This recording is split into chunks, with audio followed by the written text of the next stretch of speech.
নরেন্দ্র মোদীর উপস্থিতিতে ভারতের রাষ্ট্রপতির নৈশভোজে অংশ নিলেন শেখ হাসিনা। আজ যোগ দেবেন ব্যবসায়িক সেমিনারে। মমতার বিকল্প প্রস্তাব নয়, পানির ন্যায্য হিস্যা আদায়ে বাংলাদেশের উচিত তিস্তা চুক্তিতেই অনড় থাকা, বলছেন কূটনীতিক বিশ্লেষকরা। পহেলা বৈশাখকে সামনে রেখে ব্যস্ত যশোরের ফুল চাষিরা, চলছে নানান প্রস্তুতি, কোটি টাকার ফুল বিক্রির প্রত্যাশা ব্যবসায়ীদের। আকস্মিক বন্যায় নষ্ট হয়ে গেছে হাওড় অঞ্চলের কয়েক হাজার হেক্টর জমির ফসল, অটোরাইস মিলগুলো বন্ধ, প্রভাব পড়ছে চালের বাজারে। মিশরের দুটি গির্জায় বোমা হামলায় নিহত কমপক্ষে ৪৫ জন, আইএসের দায় স্বীকার, ৩ মাসের জন্য জরুরি অবস্থা ঘোষণা।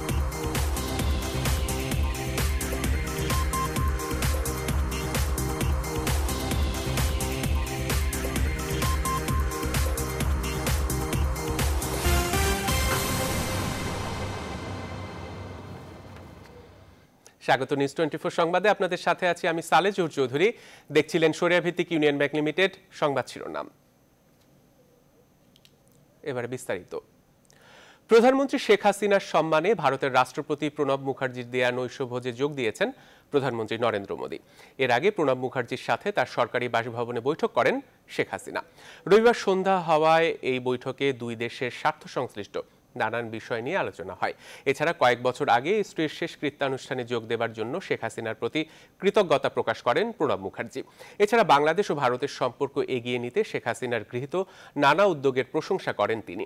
পাশাপাশি ভারতের সাথে যেসব বিষয়ে মতৈক্য চুক্তি সমঝোতা হয়েছে সেসব নিয়েও আলোচনা হয়েছে বলে জানান বাংলাদেশের প্রেস সচিব ইহসানুল করিম। এর আগে শেখ হাসিনা বৈঠক করেন ভারতীয় জাতীয় কংগ্রেস সভানেত্রী সোনিয়া গান্ধীর সাথে। এ সময় সাবেক প্রধানমন্ত্রী মনমোহন সিং ছাড়াও রাহুল গান্ধী উপস্থিত ছিলেন। প্রধানমন্ত্রী শেখ হাসিনা আজ সকালে দিল্লির হোটেলে তাজ প্যালেসের শাহজাহান হলে ব্যবসায়ী সম্মেলনে যোগ দেবেন। বিকেলে বাংলাদেশ বিমানের বিশেষ ফ্লাইটে ঢাকা ফিরবেন তিনি।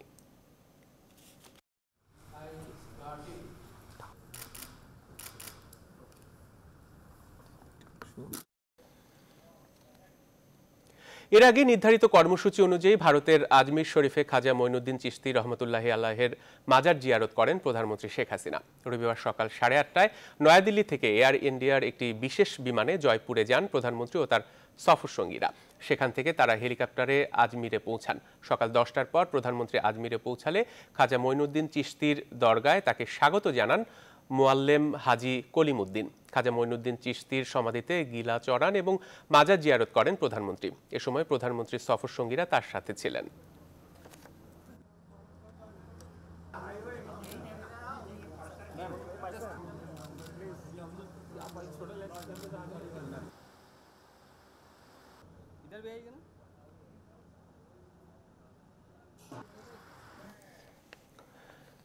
দর্শক, যেমনটি আমরা সংবাদে বলছিলাম যে 4 দিনের সফরে দিল্লি অবস্থানরত প্রধানমন্ত্রী শেখ হাসিনা আজ একটি ব্যবসায়িক সম্মেলনে অংশ নেবেন।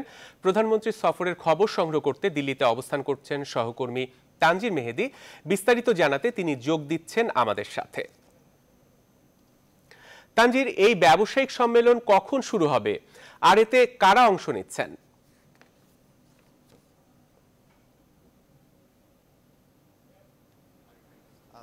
সম্মেলনটির মধ্য দিয়ে আসলে কিন্তু প্রধানমন্ত্রী শেখ হাসিনার যে 4 দিনের সফর, সেই সফর কিন্তু আজকে শেষ হচ্ছে। যে সফরটিকে দুটি দেশের পক্ষ থেকে বলা হয়েছে ঐতিহাসিক সফর। আজ কিন্তু সেই সফরের শেষ দিন। প্রধানমন্ত্রী শেখ হাসিনা হোটেল তাজ প্যালেসের শাহজাহান রুমে আসবেন। এখানকার সময় 10:30টায়, বাংলাদেশ সময় 11টার সময় বৈঠকটি শুরু হবে এবং এই বৈঠকের মধ্য দিয়ে দুটি দেশের যে ব্যবসায়িক প্রতিনিধিরা আছেন, ব্যবসায়িক নেতারা আছেন, তারা কিন্তু এখানে মিলিত হবেন এবং এর মধ্য দিয়ে দুটি দেশের মধ্যে ব্যবসায়ীর যে যোগাযোগ, ব্যবসায়ীর যে সুযোগ, সেই বিষয়গুলো নিয়ে কিন্তু তারা আলাপ আলোচনা করবেন এবং আলাপ আলোচনার ভিত্তিতে দুটি দেশে কিভাবে এই দেশের ব্যবসায়ীরা ভারতে এসে বিনিয়োগ করতে পারেন কিংবা ভারতের ব্যবসায়ীরা কিভাবে বাংলাদেশে গিয়ে বিনিয়োগ করতে পারেন, সেই জায়গাটির যেন সুগম হয়, সেই বিষয়গুলো নিয়ে কিন্তু তারা আলোকপাত করবেন। এবং আমরা শুনেছি কিছু ব্যবসায়িক সমঝোতা হওয়ারও কিন্তু কথা রয়েছে এখানে, যেখানে প্রধানমন্ত্রী শেখ হাসিনা প্রধান অতিথি হিসেবে যোগ দিবেন। এর আগে কিন্তু তিনি এই মুহূর্তে আছেন দিল্লির আরেকটি হোটেল ইম্পেরিয়ালে। সেখানে ইন্ডিয়ান ফাউন্ডেশনের পক্ষ থেকে প্রধানমন্ত্রীর জন্য একটি সংবর্ধনার আয়োজন করা হয়েছে এবং সেই সংবর্ধনায় উপস্থিত থাকবেন ভারতের সাবেক উপপ্রধানমন্ত্রী এল কে আদবানি এবং এর এই অনুষ্ঠানটি শেষ হওয়ার পরপরই কিন্তু তিনি এখানে চলে আসবেন এবং এই প্রোগ্রামে তিনি ব্যবসায়ীদের সঙ্গে মত বিনিময় করবেন। সে সময় আশা করা হচ্ছে যে প্রধানমন্ত্রী যে বক্তব্য দিবেন সেখানে ব্যবসায়ীদের জন্য কিছু দিক নির্দেশনা থাকবে বলে আমরা আশা করছি। আমরা এই মুহূর্তে আপনাদেরকে একটু নিয়ে যেতে চাই বাংলাদেশের এফবিসিসিআই এর যে প্রেসিডেন্ট রয়েছে তার নেতৃত্বে কিন্তু ব্যবসায়ী প্রতিনিধিরা বাংলাদেশে এসেছেন। আচ্ছা, আজকে মূলত কোন বিষয়গুলো নিয়ে আপনারা আলাপ করবেন? ভারতের যে ব্যবসায়ীরা রয়েছে বাংলাদেশে কি ধরনের সুযোগ তৈরি হতে পারে বলে আপনি মনে করছেন? আমরা অনেকদিন পর বাংলাদেশেরও বড় বড় ব্যবসায়ী নিয়ে আমরা কিন্তু মাননীয় প্রধানমন্ত্রীর সফরসঙ্গী হয়েছি। এখানে আমরা মাননীয় প্রধানমন্ত্রীর আহ্বানের পরে ভারতীয় ব্যবসার সাথে বসবো এবং আমরা আগের থেকে অনেক আলাপ আলোচনা করেছি। 10টা এক্সচেঞ্জ অফ ডকুমেন্টস হবে যেখানে ভারতীয় প্রাইভেট সেক্টর ব্যবসা করবে সরকারের সাথে, আর আমরা যারা প্রাইভেট সেক্টর রয়েছি আমরা আলাপ আলোচনা করছি, যেটার রেজাল্ট আমরা আগামী 2-3 মাসের মধ্যেই পেয়ে যাব।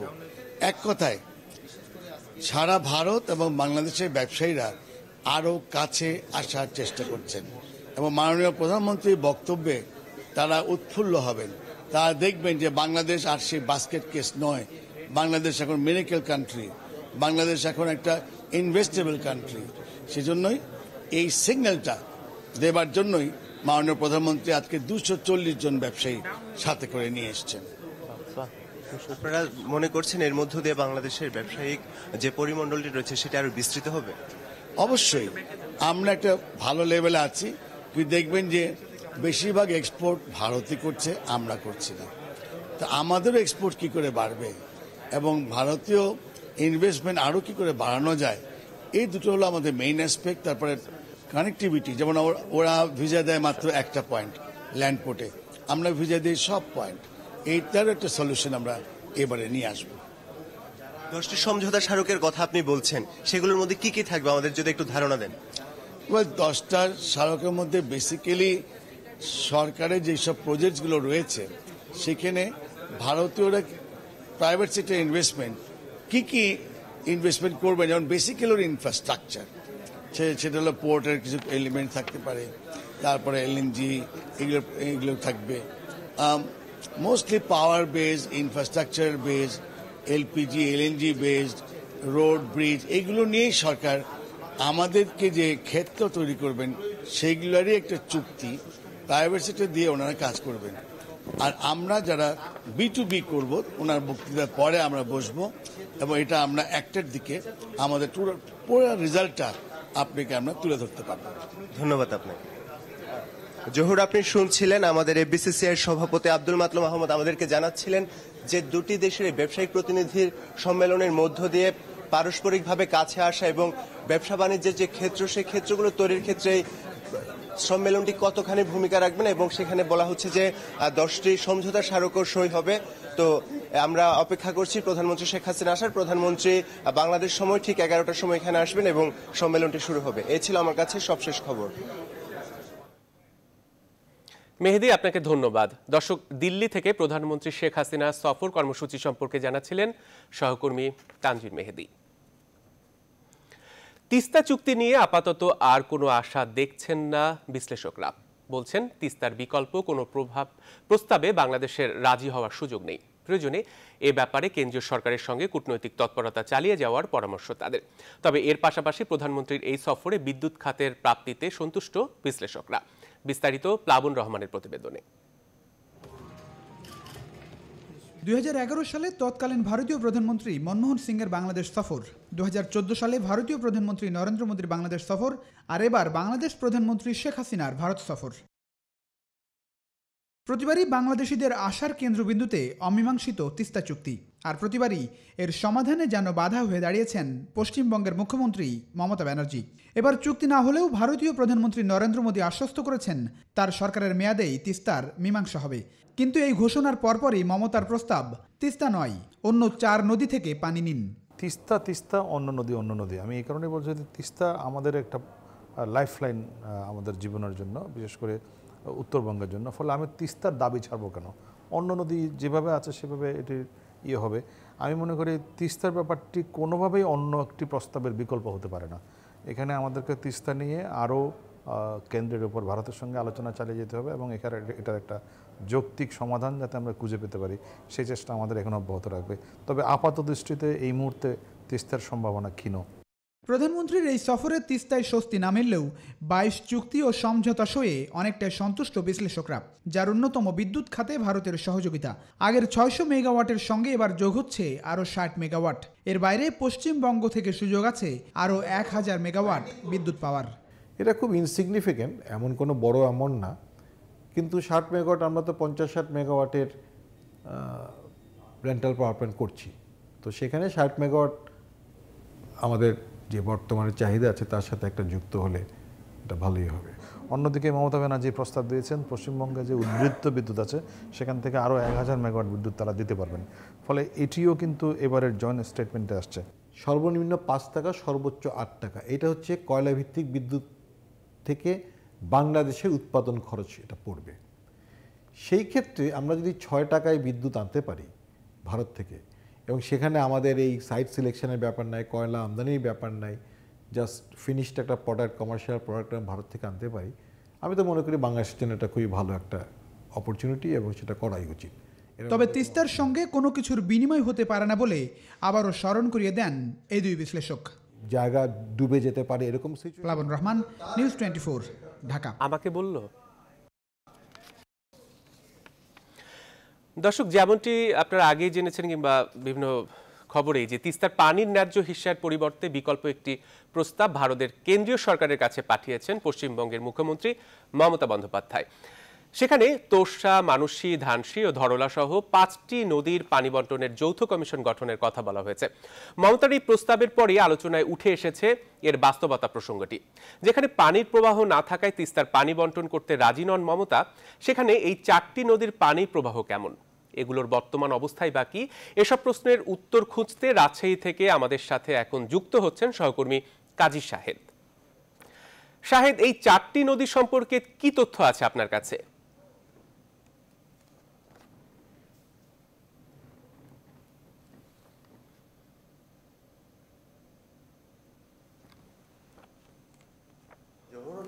যেমনটি আগের বুলেটিনেও আমরা আলোচনা করছিলাম যে তিস্তা চুক্তিটি যেহেতু হচ্ছে না, সেহেতু তিস্তার বাস্তবতা এখন আর নেই বললেই চলে। আমরা আলোচনার শুরুতেই যেটি বলেছিলাম যে অন্য যে 4টি প্রস্তাবনা দেওয়া হয়েছে সেটি কিন্তু বাস্তবসম্মত নয়, এই অঞ্চলের বিশেষজ্ঞরা বলছেন।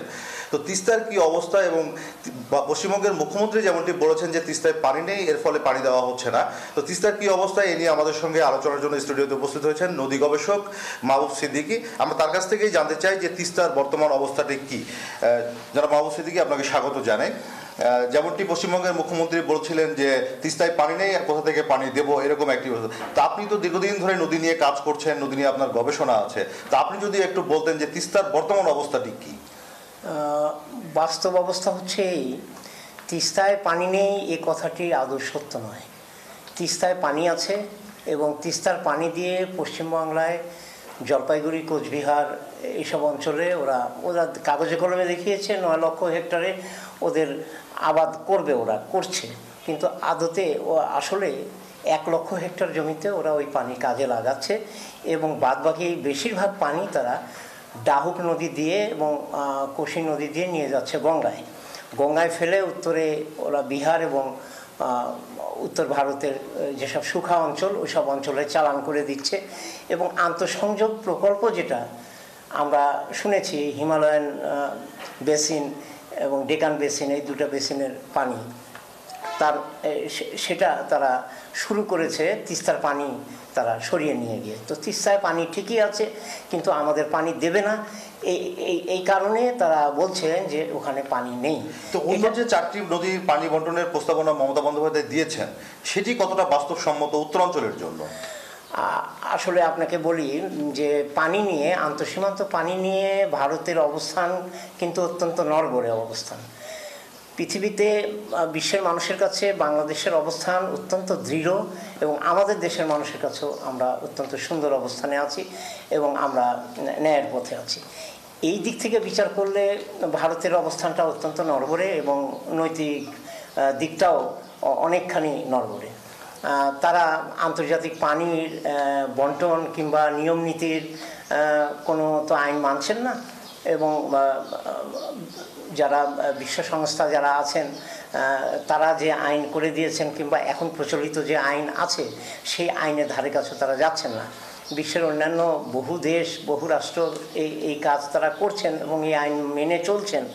একমাত্র বাংলাদেশ, আমরা বাংলাদেশের মানুষ এই দিক থেকে আমরা অত্যন্ত পিছিয়ে আছি যে পৃথিবীর অন্যান্য কোনো দেশেই আমাদের মতো এরকম ভাটি দেশের যে করুণ অবস্থা, এরকম অবস্থায় অন্য কোনো দেশ নেই। তো আমরা আমাদের দুর্ভাগ্য যে আমাদের বন্ধু রাষ্ট্রের কাছ থেকেই এই জাতীয় আচরণ আমরা পাচ্ছি এবং তারা এই কাজগুলো করছেন। আপনি বলছেন যে তাহলে আমাদের এই অঞ্চলের নদীগুলির কি অবস্থা?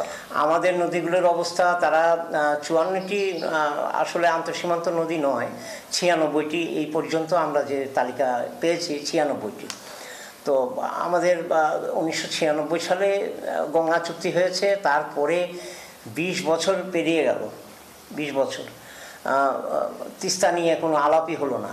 তো 20 বছর এরা আসলে কৌশল নিয়েছে যে তিস্তার আলাপটাকে আরও প্রলম্বিত করার জন্যই এই কৌশল অবলম্বন করেছেন এবং সেটি পশ্চিমবাংলার মুখ্যমন্ত্রীর মুখ দিয়েই বলিয়েছেন, খুব সম্ভবত ভারতের প্রধানমন্ত্রী। আমার যা ধারণা যে তিস্তা আলোচনাটা প্রলম্বিত করার জন্যই মূলত এটা কৌশল। ধন্যবাদ আপনাকে আমাদের সঙ্গে আলোচনায় যোগ দেওয়ার জন্য। জহুর, এই বিশ্লেষক যেমনটি বলছিলেন, এই গবেষক যেমনটি বলছিলেন যে তিস্তার আলোচনা বিলম্বিত করতেই মূলত বিকল্প প্রস্তাব দেওয়া হয়েছে, যেটি আদতেই এই অঞ্চলে খুব একটি বাস্তবসম্মত নয়। জহুর, এই ছিল আমার কাছে রাজশাহী থেকে সর্বশেষ। শাহেদ, আপনাকে ধন্যবাদ। দর্শক, রাজশাহী থেকে তিস্তা পানি বন্টন চুক্তির বিকল্প 5টি নদী সম্পর্কে জানাচ্ছিলেন আমাদের সহকর্মী কাজী শাহেদ। প্রধানমন্ত্রীর ভারত সফরে দুই দেশের বাণিজ্য ঘাটতি কমিয়ে আনতে ভূমিকা রাখবে বলে মনে করেন বিশেষজ্ঞ এবং ব্যবসায়ী নেতারা। তারা বলছেন, এক্ষেত্রে কোনো চুক্তি না হলেও পারস্পরিক সম্পর্ক শক্তিশালী হচ্ছে, যা ব্যবসা বাণিজ্যের নতুন সম্ভাবনা তৈরিতে সহায়ক হবে। বিস্তারিত মাফিয়া মুক্তার প্রতিবেদনে। প্রধানমন্ত্রী শেখ হাসিনার ভারত সফরে 36টি চুক্তি ও সমঝোতা স্মারক সই হলেও বর্ডার হাট ছাড়া দুই দেশের বাণিজ্য নিয়ে নেই কোনো উল্লেখযোগ্য চুক্তি ও সমঝোতা। যদিও উন্নয়ন খাতে $450 কোটি ঋণ সহায়তা দিচ্ছে দেশটি। এই জন্য এই সফরে দ্বিপক্ষীয় বাণিজ্য সম্প্রসারণে বড় কোনো সুযোগ দেখছেন না সাবেক তত্ত্বাবধায়ক সরকারের এই অর্থ উপদেষ্টা। আর বাণিজ্য সম্পর্কিত কোনো চুক্তি বা কোনো সমঝোতা স্মারক হয় নাই। তো কাজেই বাণিজ্যের ক্ষেত্রে যে সমস্ত প্রতিবন্ধকতা আমাদের দেশের রপ্তানিকারকরা সম্মুখীন হন ভারতের রপ্তানির ক্ষেত্রে, বর্ডারে যে সমস্ত ব্যুরোক্রেটিক রেড টেপ বা ডিলে ইত্যাদি যেগুলোর সমস্যা আছে, এইগুলো নিয়ে কোনো এগ্রিমেন্ট বা কোনো মেমোরেন্ডাম অফ আন্ডারস্ট্যান্ডিং হয় নাই। তবে ব্যবসায়ীদের একটি বড় দল এই সফরে অংশ নেয় কোনো চুক্তি না হলেও বড় বাণিজ্য সম্ভাবনা তৈরি হতে পারে বলে মনে করেন এই বিসিসিআই এর এই সাবেক সভাপতি। আমাদের এই যে আলোচনা, নেত্রী যাচ্ছেন, তারা আসতেছে, এই আলোচনার মাধ্যমে সম্পর্ক ভালো করে তখন তাদের কাছ থেকে কিছু আদায় করা যায়। তার অর্থ এখান থেকে রুট নিয়ে ডাম্পিং করতে পারবে না, সেটা একটা কিন্তু ক্ষতি। এইটার একটা ব্যবস্থা করতে হবে। কেন ভারত ও বাংলাদেশের মধ্যে দ্বিপক্ষীয় বাণিজ্যের পরিমাণ $6 বিলিয়ন ছাড়ালেও পাল্লা ভারী ভারতের দিকেই। আলোচনার মধ্য দিয়ে এই বাণিজ্য ঘাটতি কমানো সম্ভব বলে মত দেন এই দুজনই। ইন্ডিয়ান ইকোনমি অনেক বড়, আমাদের ইকোনমি অনেক ছোট আর কি। তো কাজেই এটা কিছুটা সময় সাপেক্ষ ব্যাপার, কিন্তু কথা হচ্ছে যে সময় সাপেক্ষ হলেও এটা এই দূরীকরণের ক্ষেত্রে আমরা উদ্যোগটা কি নেওয়া হচ্ছে। এক্সপোর্ট যে গ্যাপটা আছে, ইনভেস্টমেন্ট হলে কিন্তু এখানে ইন্ডাস্ট্রি হলে সেই ইন্ডাস্ট্রির র মেটেরিয়ালস বিদেশ থেকে আসবে, কিন্তু ফিনিশ গুডস বিদেশে যাবে এবং ভারতে যাবে, তখন কিন্তু এই গ্যাপটা আমাদের কমে আসবে। বাণিজ্য সম্প্রসারণে কেবল ভারতের দিকে না তাকিয়ে নিজেদের সক্ষমতা বাড়ানোর দিকে নজর দেওয়ার পরামর্শ এই দুই বিশ্লেষকের। মাফিয়া মুক্তা, নিউজ 24, ঢাকা।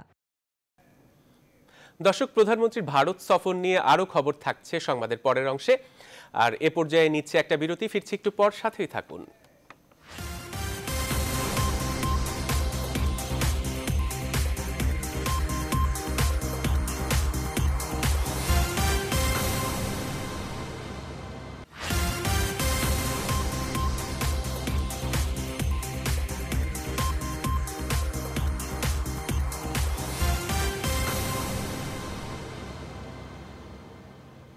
বিরতির পর আবারও স্বাগত নিউজ 24 সংবাদে।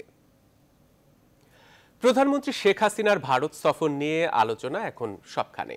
প্রত্যাশার সাথে মিলিয়ে কতটা পূরণ হলো সেই হিসেব মিলিয়ে দেখছেন কূটনৈতিক, রাজনৈতিক বিশ্লেষক থেকে শুরু করে অর্থনীতিবিদরাও। প্রধানমন্ত্রীর এই সফরে প্রত্যাশা প্রাপ্তির ভারসাম্য কতটা সে বিষয়ে আলোচনা করতে চট্টগ্রাম থেকে এখন আমাদের সাথে যুক্ত হচ্ছেন রিয়াজ হায়দার চৌধুরী।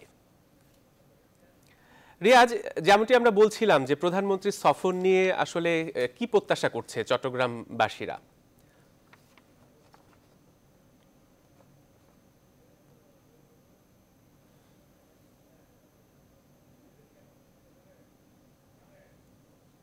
জহুর, চট্টগ্রামে আপনারা জানেন যেহেতু চট্টগ্রাম বন্দর শহর অর্থাৎ বাণিজ্যিক রাজধানী হিসেবে পরিচিত, স্বাভাবিকভাবে বাংলাদেশের সামগ্রিক উন্নয়নের সাথে চট্টগ্রামের একটি বাড়তি যোগ রয়েছে। বিশেষ করে প্রধানমন্ত্রী যখন ভারত সফরে যান তখন চট্টগ্রাম বন্দর সহ চট্টগ্রামের যে অর্থনৈতিক সম্ভাবনা সেটিকে কেন্দ্র করে যারা চট্টগ্রামের উন্নয়নকামী মানুষ, চট্টগ্রামের বুদ্ধিজীবী সমাজ, চট্টগ্রামের রাজনীতিবিদ থেকে শুরু করে প্রতিটি শ্রেণী পেশার মানুষের মধ্যে একটি বাড়তি প্রণোদনা, বাড়তি আশ্বাস এবং বাড়তি আশাবাদ ভর করে। স্বাভাবিকভাবেই কদিন ধরে এই নিয়ে খুব আলোচনা চলছে। এই প্রত্যাশার বেদিমূলে দাঁড়িয়ে ভারতের প্রধানমন্ত্রী যখন বলেন যে বাংলাদেশের প্রধানমন্ত্রীর সময়কালেই তিস্তা চুক্তি হবে, তার একদিন না যেতেই যখন আলোচনার বিষয়টি বিকল্প প্রস্তাব চলে আসে মমতার, তখন স্বাভাবিকভাবেই অর্থনৈতিক উন্নয়ন বিশ্লেষকদের মতোই চট্টগ্রামের যারা উন্নয়নকামী তাদের মধ্যেও আলোচনার একটি নতুন বাঁক পায়। আজ এ প্রসঙ্গে প্রাসঙ্গিক আলোচনায় আমাদের সাথে যুক্ত রয়েছেন চট্টগ্রাম তথা সারা দেশের বুদ্ধিভিত্তিক আন্দোলনের অন্যতম পুরোধা ব্যক্তিত্ব, আন্তর্জাতিক খ্যাতিসম্পন্ন সমাজবিজ্ঞানী, চট্টগ্রামের প্রিমিয়ার বিশ্ববিদ্যালয়ের উপাচার্য প্রফেসর ডক্টর অনুপম সেন। স্বাগত জানাই আপনাকে। আমরা অনেকটা আশাবাদী হয়ে উঠেছিলাম প্রধানমন্ত্রীর ভারত সফরকে কেন্দ্র করে। অনেকগুলো MOU এবং চুক্তি স্বাক্ষর হয়েছে, দ্বিপাক্ষিক সম্পর্কে একটি বিশেষ মাত্রায় এসেছে বলে বলা হচ্ছে। কিন্তু এই সফর থেকে কেন্দ্র করে তিস্তা চুক্তি নিয়ে যে আবার নতুন করে আলোচনা ডামাডোল শুরু হয়েছে, তাতে কেমন মনে করছেন আসলে আমরা কি পেলাম বা আরও কি পাওয়ার কথা ছিল, কেমনটি মনে করছেন আপনি? আমি প্রথমেই একটা কথা বলি, যেটা আমাদের প্রধানমন্ত্রী বলেছেন, ভারতের প্রধানমন্ত্রী বলেছেন যে আমাদের দুটি দেশের সম্পর্ক গড়ে উঠেছে সেই স্বাধীনতা যুদ্ধের পটভূমিতে 1971 সালে। 1971 সালে আমি চট্টগ্রাম বিশ্ববিদ্যালয় শিক্ষক সমিতির সাধারণ সম্পাদক ছিলাম। আমরা সবাই মিলে ভারতে গেছিলাম। সেখানে আমরা রিফিউজি বলবো না, আমরা যুদ্ধ করার জন্যই গেছিলাম সেখানে, ওই যুদ্ধে ছিলাম। এবং সেই সময় আমরা দেখেছি যে পশ্চিমবঙ্গের জনগণ আমাদের প্রচণ্ডভাবে যে আলিঙ্গন করে নিয়েছে। তাদের শত অসুবিধা সত্ত্বেও 1 কোটি লোক সেখানে বসবাস, আশ্রয় নেওয়া সত্ত্বেও তারা কখনো কোনো রূঢ় আচরণ আমাদের সঙ্গে করেনি। এবং সেখানে আমাদের স্বাধীনতা যুদ্ধেও ভারতের বিপুল সংখ্যক সৈন্য আত্মবিসর্জন দিয়েছে। সুতরাং সেই পটভূমিতে ব্যাখ্যা করতে হবে।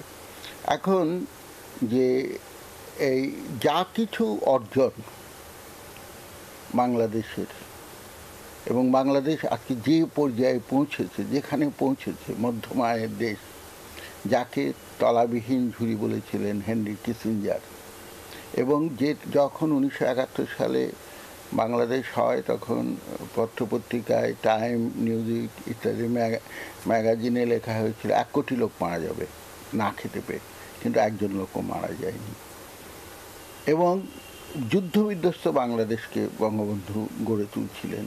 সে গড়ে তোলার পথে যে সাধারণত যেটা হয়, যুদ্ধবিধ্বস্ত দেশে যখন বিশাল একটা আশা থাকে জনগণের মধ্যে, যখন সেই আশাটা মেটে না, তখন সেখানে প্রতিক্রিয়া একটা সুযোগ পায়, এবং সেই প্রতিক্রিয়াটা সুযোগ পেয়েছিল। কিন্তু দেখুন, যা কিছু অর্জন সব কিছু কিন্তু আওয়ামী লীগের, বঙ্গবন্ধুই কিন্তু সব কিছু সূচনা করে গেছিলেন। এই যে গঙ্গা চুক্তি, যে ওয়াটার শেয়ারিং, এই যে আপনার ধরুন এই যে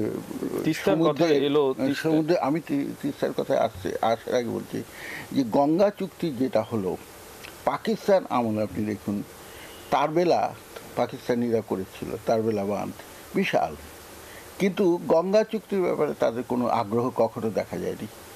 এরপরে যখন বঙ্গবন্ধু এটা বলেছিলেন, সমস্ত যে আমাদের কমন রিভার্সগুলো আছে 53টি, যেমন সেই 53টি রিভার্স আমাদের ল্যান্ড এগ্রিমেন্ট মানে বাউন্ডারি এগ্রিমেন্ট, আমাদের ছিটমহল বিনিময়, সবকিছুর সূত্র এবং বঙ্গবন্ধু নদী কমিশনও করে গেছিলেন, সবকিছু বঙ্গবন্ধু করে গেছেন। এরপরে যখন জিয়াউর রহমান এসেছেন ক্ষমতায়, তারপর তারা কিন্তু কোনো সময় সব বিষয়ে কোনো উচ্চবাচ্য করেনি, কখনো এগুলো নিয়ে কোনো দাবি তোলেনি।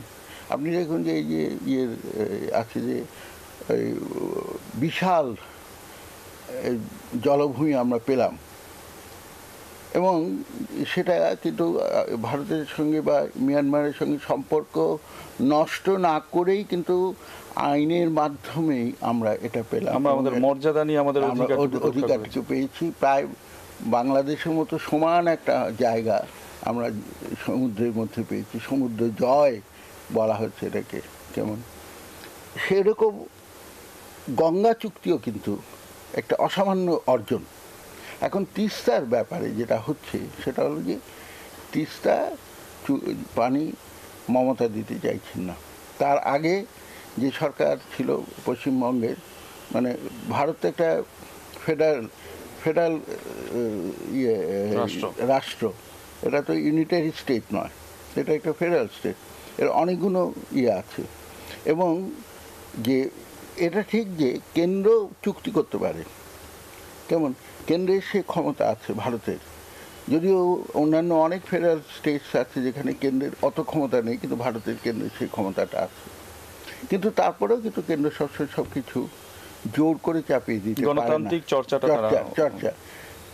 মমতা এখন এটা থেকে সরে আসার জন্য, এখানে আমি যে বিভিন্ন আলাপ আলোচনা এবং পড়ে যেটুকু জেনে, মমতার যে নতুন প্রস্তাব এটি কি পাশ কাটানোর জন্য তিস্তাকে এড়িয়ে চলার জন্য? এটা অস্বাভাবিক কিছু না।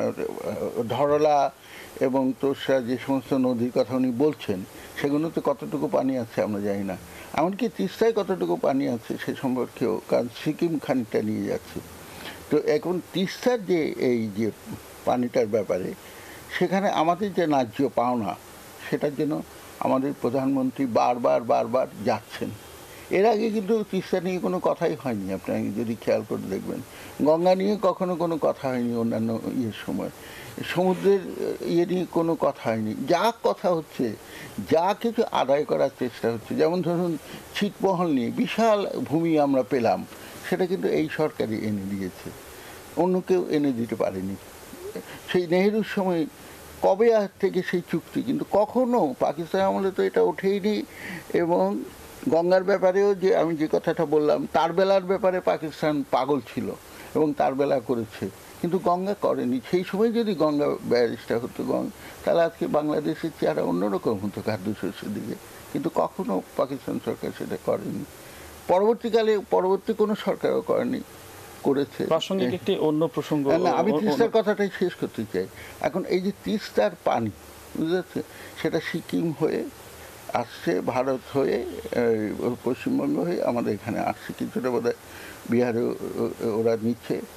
তো এই যে এটা আমাদের পেতে হবে, আমি মনে করি যে সৌহার্দ্যের মধ্যে দিয়েই মমতাকে রাজি করাতে হবে। আমি একটা ঘটনা বলি, কিছুদিন আগে যে কাবেরী নদী নিয়ে কর্ণাটক এবং তামিলনাড়ুর মধ্যে যে যুদ্ধাবস্থা এসে গেছিল, যে কাবেরীর পানি কর্ণাটক ছাড়ছিল না তামিলনাড়ুর জন্য। তামিলনাড়ু একেবারে মতো মরুভূমির মতো হয়ে যাচ্ছিল, তার সমস্ত ক্ষেতের মধ্যে সব শস্য নষ্ট হয়ে যাচ্ছিল। এবং তামিলনাড়ু সুপ্রিম কোর্টের রায়, ভারতীয় সুপ্রিম কোর্টের রায় বারবার কর্ণাটকের পক্ষে গেছে, তামিলনাড়ুর পক্ষে যায়নি। কর্ণাটক হলো আপার রাইপেরিয়ান, তামিলনাড়ু হলো লোয়ার রাইপেরিয়ান। এবং লোয়ার রাইপেরিয়ান তামিলনাড়ু ভীষণভাবে খেপে গেছিল, সেখানে বোধহয় সম্ভবত একজন আত্মবিসর্জন দিয়েছে, যে আগুন লাগিয়ে যুদ্ধ মতো, মানে ভীষণ অবস্থা। কর্ণাটকেও তাই, কর্ণাটকেও ভীষণ অবস্থা, যে আমরা কোনো মতো পারিনি, ইত্যাদি ইত্যাদি। তো এই অবস্থার মধ্যে আজকে বিশ্ব জুড়ে কিন্তু পানিটা একটা বড় সমস্যা বাংলাদেশের জন্য। আরও একটা জিনিস মনে রাখা দরকার, আমাদের কিন্তু আমাদের পানি, আমি এই সুযোগে এটা বলতে চাই, বিশ্বের 6% আমাদের ভূমি হিসাবে আমরা বোধহয় বিশ্বের 0.01 বোধহয় আমাদের বিশ্বের ভূমি, কিন্তু মানে জলের হিসেবে পানি হিসাবে বৃষ্টির পানি এবং অন্যান্য পানি হিসাবে আমরা বিশ্বের 6% পানির মালিক। কিন্তু আমাদের এই ভূখণ্ডের উপর দিয়ে যায়, সেটা কিন্তু আমরা ভালোভাবে ব্যবহার করতে পারছি না। সেটা ব্যবহারের দিকে কিন্তু আমাদের নজর দিতে হবে, বুঝতে পারছি না। কিন্তু আমাদের যা প্রাপ্য, আমাদের 13টা আমরা লোয়ার রাইপেরিয়ান কান্ট্রিজ হিসেবে, সেটা আমাদের পেতে হবে।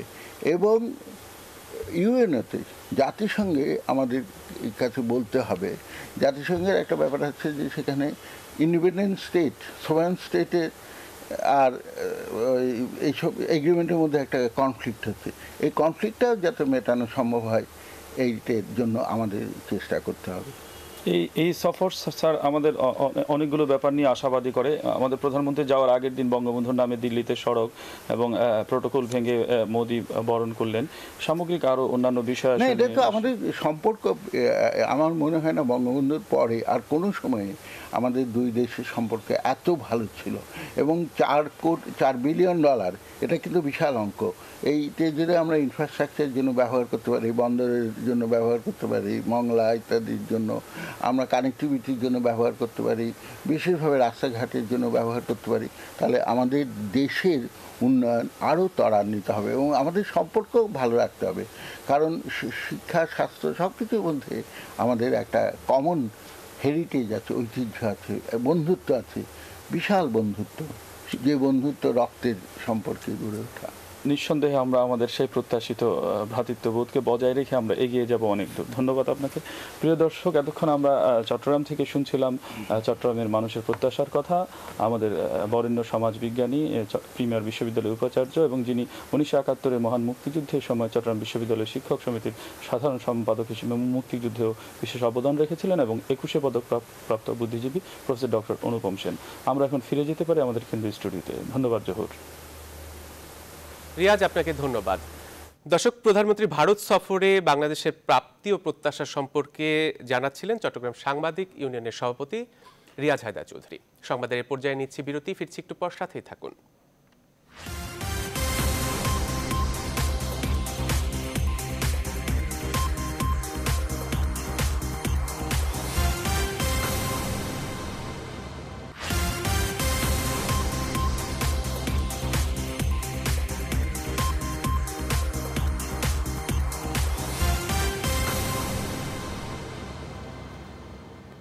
বিরতির পর আবারও স্বাগত নিউজ 24 সংবাদে।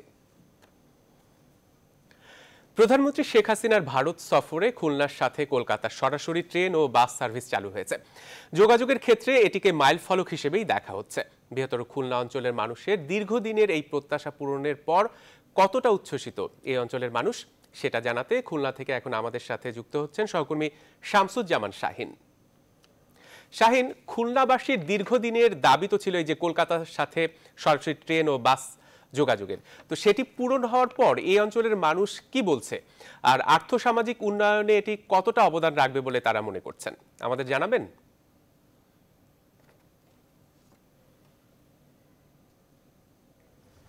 জি, ধন্যবাদ জহুর। আপনি ঠিকই বলেছেন, খুব অনেকটা 52 বছর পর কলকাতার সঙ্গে খুলনার মানুষের যে একটি সম্পর্ক ছিল সেটি আবার পুনরায় স্থাপন হয়েছে এবং এর মাধ্যমে এই অঞ্চলের মানুষ কিন্তু উচ্ছ্বাসিত। তারা খুশি এই কারণে যে অন্তত খুলনা থেকে তারা সহজে ট্রেন পথে কলকাতা পৌঁছাতে পারবে, ব্যবসা বাণিজ্যের প্রসার ঘটবে, এই অঞ্চলের মানুষের আর্থসামাজিক উন্নয়নে এ একটা বড় ভূমিকা রাখবে। তো আমরা বেশ গত 8 তারিখ থেকেই কিন্তু বিভিন্ন বিশেষজ্ঞ লেভেলে কথা বলেছি, বিভিন্ন পর্যায়ে কথা বলেছি, বিভিন্ন স্তরের মানুষের সাথে কথা বলেছি। আজ সকাল থেকে আমরা কথা বলছি একেবারে গ্রামের তৃণমূলের সাধারণ মানুষের সঙ্গে তারা কি ভাবছেন, এই রেল যোগাযোগ স্থাপন বিষয়ে তারা কি ভাবছেন। আমরা এখন আছি খুলনার রূপসা উপজেলার তিলক একটি গ্রাম, যেটি একটি কৃষি নির্ভর গ্রামে। সেখানে আমরা এখানকার কয়েকজন মানুষের সাথে কথা বলবো। প্রথমেই আমরা কথা বলবো এই জায়গার বশির হায়দারের সঙ্গে। এই যে মৈত্রী রেল ব্যবস্থা চালু হলো, হ্যাঁ, তো এইটা নিয়ে কি প্রত্যাশা করেন, কি ভাবছেন? প্রথমে ধন্যবাদ জানাই নিউজ 24-কে। বাংলা মানে খুলনা কলকাতা এই মৈত্রী রেল চালু হওয়াতে খুলনা প্লাস পাশাপাশি হচ্ছে বাগেরহাট, পিরিজপুর এতটা অঞ্চলে মানুষের যে বিভিন্ন রকমের জটিলতা ছিল, অনেক দিন ধরে জটিলতা ছিল, এটা এইটা হওয়ার পরে থেকে আগামী দিনে আরও সুন্দর হবে। কিন্তু পাশাপাশি একটা জিনিসটা হচ্ছে এটা ব্যবসা বাণিজ্য প্লাস শিক্ষা প্লাস বিভিন্ন রকমের সমস্যা ছিল। এটা মানুষের সর্বোপরি সমস্যা ছিল ভিসা জটিলতা। এই ভিসা জটিলতা যদি মহামান্য প্রধানমন্ত্রী যদি এটা সরাসরি যদি হস্তক্ষেপ করে, ভিসার জটিলতাকে যদি আরও সুন্দর করে দেয় তড়িৎ গতিতে, তাহলে দুই দেশের ভিতর কলকাতা খুলনা পাশাপাশি আরও দেশের ভিতরে আমাদের সুসম্পর্ক থাকবে। এটাই আমাদের এলাকার প্রত্যাশা এবং এটা আমাদের মানুষের, কারণ এটা দিয়ে বাংলাদেশ সরকারও যেমন বেনিফিটেড বা ভারত সরকারও বেনিফিটেড হবে। আপনাকে ধন্যবাদ। আর একজন এখানে উপস্থিত আছেন এই অঞ্চলের ইউপি সদস্য, ওনার নাম আব্দুল গফুর। আপনি বলেন আপনার প্রত্যাশাটা কি এবং ব্যবসা বাণিজ্য এই অঞ্চলের সাথে একটা সম্পর্ক সেটা কেমন হবে? ধন্যবাদ। প্রধানমন্ত্রীর ভারত সফরের ফলে আমাদের খুলনা অঞ্চল সহ দক্ষিণ অঞ্চলের মানুষের একটি বাড়তি প্রত্যাশা ছিল। আমি মনে করি সেই বাড়তি প্রত্যাশার পূরণ হওয়ার পথে আমরা এক ধাপ এগিয়ে গেছি, যেটি হচ্ছে খুলনা কলকাতা যে মৈত্রী ট্রেন, যেটি গত 8 তারিখে উদ্বোধন হয়েছে। এই উদ্বোধনের মধ্য দিয়ে আমাদের এই অঞ্চলের, বিশেষ করে দক্ষিণ অঞ্চলের সমৃদ্ধির একটি নতুন দিগন্ত উন্মোচিত হলো, যার মাধ্যমে আমরা এই অঞ্চলের মানুষ, দক্ষিণ অঞ্চলের মানুষ, আমরা ব্যবসা বাণিজ্যের প্রসার ঘটলো। আমাদের চিকিৎসা সেবা পাওয়ার ক্ষেত্রে যে বিড়ম্বনা ছিল সেটি অনেকাংশে দূর হবে এবং আমাদের যে এপার ওপার বাংলার যে অভিন্ন সংস্কৃতি বা কৃষ্টি কালচার, যেটি আমরা একে অপরের সহাবস্থানের মধ্য দিয়ে আমরা সেই সংস্কৃতিকে আমরা লালন করতে পারবো এবং বিশেষ করে আমাদের এই ভাব আদান প্রদানের ক্ষেত্রে যেই কাস্টমস বা ওই ইমিগ্রেশন যে জটিলতাটা রয়েছে, সেটি আমি মাননীয় প্রধানমন্ত্রী সহ সংশ্লিষ্ট সকলের প্রতি আহ্বান জানাবো এই জটিলতাটি যেন আরও সহজলভ্য হয়, তাহলে আমাদের এই অঞ্চলের মানুষ আমরা বেশি সমৃদ্ধ এবং উপকৃত হব। ধন্যবাদ আপনাকে। আমরা যেহেতু এখন কথা বলবো এই গ্রামের প্রবীণ ব্যক্তি সাধন মিত্রের সঙ্গে। আপনার প্রতিক্রিয়াটা একটু বলবেন। আমার নাম সাধন মিত্র, আমার বয়স 76 বছর। পাকিস্তান সরকার আমলে এই ট্রেনটি চালু ছিল, খুলনা থেকে শিয়ালদা পর্যন্ত এই ট্রেন চালু ছিল। 6 সেপ্টেম্বর 1965 সাল ভারত পাকিস্তান যুদ্ধ বাধার কারণে এই ট্রেনটি বন্ধ হয়ে যায়। তার তৎকাল থেকে গত 8ই এপ্রিল 2017 সাল কি প্রত্যাশা করেন? এই ট্রেনটি চালু হওয়ার কারণে আমাদের চিকিৎসা সেবা পাওয়া, ব্যবসা বাণিজ্য এবং অন্যান্য সকল প্রকার সুযোগ সুবিধা এই অঞ্চলের জনগণের সুযোগ সুবিধা পাওয়ার আশা দেখা যায়। থ্যাংক ইউ আপনাকে। আমরা কথা বলবো স্থানীয় সাংবাদিক সাইফুল ইসলাম বাবলু। কি প্রত্যাশা করেন? আসলে খুলনা কলকাতা যে ট্রেনটি চালু হয়েছে এটা আমাদের দীর্ঘদিনের প্রত্যাশা ছিল এবং তার একটা সফল বাস্তবায়ন এই সরকারের আমলে হয়েছে। আমি সরকারকে ধন্যবাদ জানাই। আমাদের এই অঞ্চলের মানুষ কলকাতার সঙ্গে নিবিড়ভাবে সম্পৃক্ত, বিশেষ করে খুলনা সহ দক্ষিণ অঞ্চলের মানুষ। কলকাতায় যাতায়াতের খুব সহজ মাধ্যম আমাদের কাছেই, যেহেতু বর্ডার। আমরা দীর্ঘদিন ধরে নানা হয়রানির শিকার হতাম এই অঞ্চলের মানুষ। বিশেষ করে এখান থেকে যশোর, খুলনা থেকে বিভিন্ন ট্রেন পাওয়া যায় না সময় মতো, মানে বিভিন্ন জটিলতা ট্রেনের। তো এখন আমরা সরাসরি কলকাতা যেতে পারবো, এটা আমাদের একটা বড় অর্জন, বড় পাওয়া। তা আমরা যেহেতু এখানে খুলনার মানুষ, খুলনার ব্যবসা বাণিজ্যর এখানে প্রাণকেন্দ্র মোংলা, পাশাপাশি খুলনা বড় একটা ব্যবসা কেন্দ্র। এখানে কলকাতার সঙ্গে প্রচুর ব্যবসা বাণিজ্য, এখানে হাজার হাজার টাকা এখান থেকে কলকাতা থেকে খুলনায় আসে। এখন ট্রেনে আর মালামাল আসতে পারবে। আর পাশাপাশি যে ব্যবসায়ী যারা, তারা কলকাতায় সহজভাবে যাওয়ার যে পথ, আর ব্যবসায়ের পাশাপাশি আমরা যেহেতু আমি নিজেও কলকাতায় যাই, কলকাতার চিকিৎসার যে আগ্রহ আমাদের এলাকার মানুষের, আমরা যদি সরাসরি কলকাতায় এখান থেকে ট্রেনে যেতে পারি তাহলে আমাদের অনেক বিড়ম্বনার থেকে আমরা মুক্তি পাবো। এবং আমরা যেভাবে বিড়ম্বনার শিকার হই বর্ডারে, আমরা বিভিন্ন ঘাটে ঘাটে বিভিন্ন রকমের চাঁদাবাজির বিষয় আছে, বিভিন্ন আমার যেহেতু পেশার সঙ্গে সাংবাদিকতা পেশার সঙ্গে যুক্ত, আমাদের অনেক কাছে খবর আসে।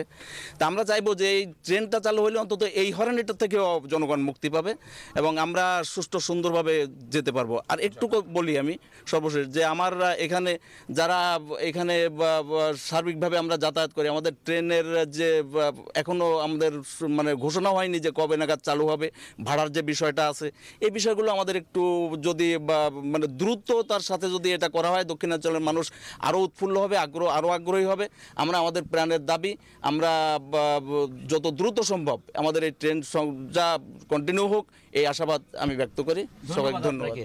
জহুর, আপনি শুনছিলেন যে এখানে প্রত্যাশা অনেক বিষয়গুলো উঠে আসছে। একটা আছে যে ইমিগ্রেশনে যে ভিসা জটিলতা আছে, ইমিগ্রেশনে বর্ডার ক্রসিংয়ের জন্য কাস্টমস বা অন্যান্য যে আনুষ্ঠানিকতা আছে, এইটাকে কিন্তু সহজীকরণ করতে হবে। এবং পাশাপাশি আরেকটি বিষয় তারা বলছে যে কবে নাগাদ এই রেল চালু হবে এবং এইটা ধারাবাহিকভাবে চলবে কি না, এই আশঙ্কাও কিন্তু তাদের মধ্যে প্রশ্ন হিসেবে দেখা দিয়েছে। তবু স্থানীয় মানুষের দাবি যে এইটা দ্রুততম সময়ের মধ্যেই এই রেল ব্যবস্থাটা আবার চালু করবে, এমনটি প্রত্যাশা এই অঞ্চলের মানুষের। জহুর। শাহিন, আপনাকে ধন্যবাদ। দর্শক, খুলনা কলকাতা রুটে সরাসরি ট্রেন ও বাস সার্ভিস চালু হওয়ায় সেই অঞ্চলের মানুষের প্রত্যাশার কথা জানাচ্ছিলেন খুলনা প্রতিনিধি শামসুজ্জামান শাহিন। সংবাদের এ পর্যায়ে সময় হলো আরও একটা বিরতি, ফিরছি একটু পর, সাথেই থাকুন।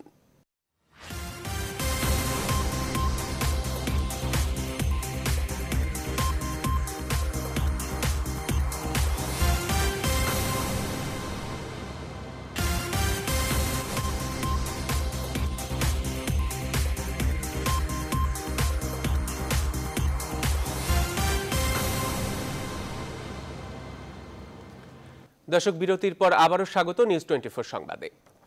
এবার ফার্স্ট সিকিউরিটি ইসলামী ব্যাংক অর্থ বাণিজ্যের সংবাদ।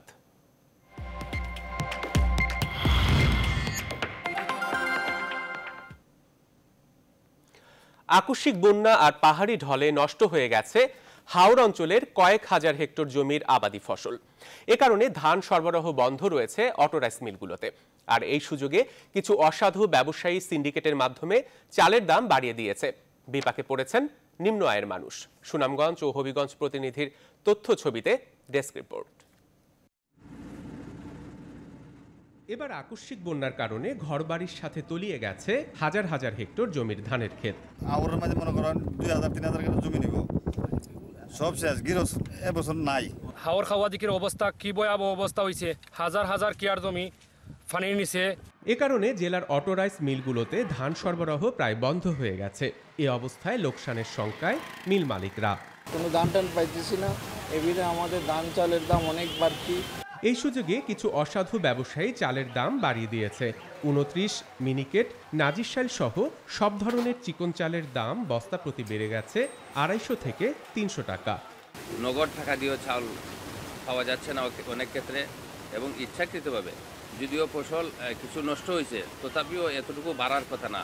বর্তমানে 2200-2300 টাকা আছে 29 মিনিকেট যেটা, আর মোটা চাল 1700 টাকা। চালের দাম বেশি, আমরা বন্যায় নিচে যাব। একই চিত্র সুনামগঞ্জের। হাওর ডুবে যাওয়ায় উৎকণ্ঠিত জেলার 25 লাখ মানুষ। হাটবাজারে বস্তা প্রতি চালের দাম বেড়েছে 400 থেকে 500 টাকা। 200-250 টাকা আমরা পাইলে পরে বাজারে গেলে চাল কিনতে হয়, তখন 60 টাকা 50 টাকা কেজি চাল। চাল বিক্রি করে না, গরিব মানুষ সকল সমস্যার মধ্যে আছে। আমরা 2280 টাকা করে মাল বিক্রি করতেছি, তো অতিরিক্ত বিক্রি কোথায় আমরা করলাম? এদিকে দাম নিয়ন্ত্রণে যথাযথ ব্যবস্থা নেওয়ার দাবি করলেন জেলা প্রশাসন। সার্বিকভাবে প্রশাসন বিষয়টা নজরদারি রেখেছে এবং কোনোভাবেই দ্রব্যমূল্যের ঊর্ধ্বগতি বা কৃত্রিম সংকট করে সরকারকে একটু বিপদে ফেলানোর পায়তারাকে বরদাস্ত করা হবে না। দাম নিয়ন্ত্রণ ছাড়াও বন্যায় ক্ষতিগ্রস্তদের পুনর্বাসনের দাবি স্থানীয় জনপ্রতিনিধিদের। Desk report, news 24। এবার নিউজ 24 আন্তর্জাতিক সংবাদ।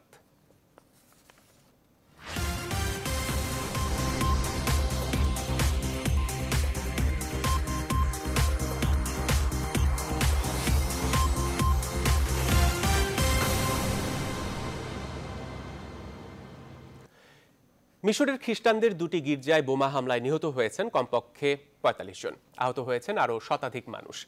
ঘটনার পরপরই ৩ মাসের জন্য রাষ্ট্রীয়ভাবে জরুরি অবস্থা ঘোষণা করেছে দেশটির সরকার। আর এরই মধ্যে এই ঘটনার দায় স্বীকার করেছে জঙ্গি গোষ্ঠী আইএস। রোববার কয়েক ঘন্টার ব্যবধানে এই দুই হামলার ঘটনা ঘটে। দেশটির তান্তা শহরের সেন্ট জর্জ কপটিক চার্চে প্রথম হামলাটি হয়। পরে কয়েক ঘন্টা বাদে আলেকজান্দ্রিয়ার আরেকটি চার্চে হয় দ্বিতীয় হামলাটি। তবে গত কয়েক বছর ধরেই ইসলামী জঙ্গি গোষ্ঠী দেশটির বিভিন্ন গির্জায় বোমা হামলার ঘটনা ঘটিয়ে আসছে।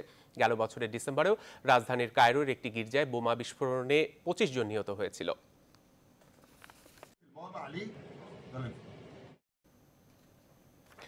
দর্শক, সংবাদ শেষ করার আগে শিরোনামগুলো জানিয়ে দিচ্ছি আরও একবার।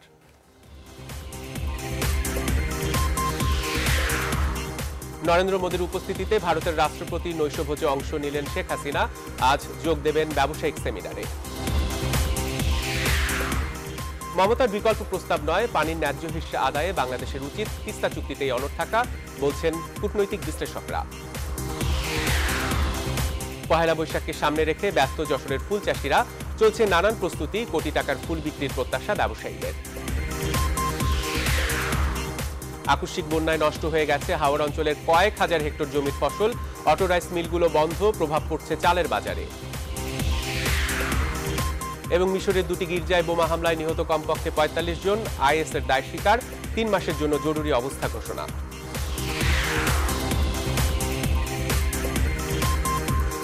দর্শক, এই ছিল এখনকার সংবাদে। এতক্ষণ সাথে থাকায় ধন্যবাদ সবাইকে।